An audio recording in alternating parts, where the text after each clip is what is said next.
Latag kami ng duplex para dun sa supply na aking ginawang bahay. Ayun, sa electrical. So yun yung ginawa kong project ko na ay, ang ganda niya.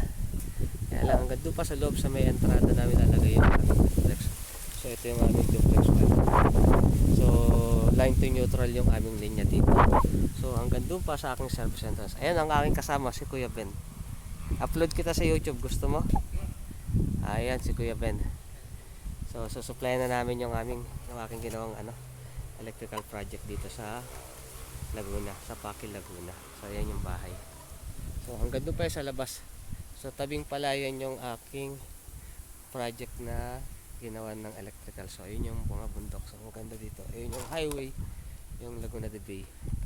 Then eto, patapos na yung aking isang project. So may ilang pang natitira na project. So ayan yung mga ilaw niya, tabo, then chandelier, then marami tong load, apat na aircon, 3 heater, gas rings, bukod pa sa lighting and mga sa outlets. So in the future may swimming pool yata pa dyan sa likod.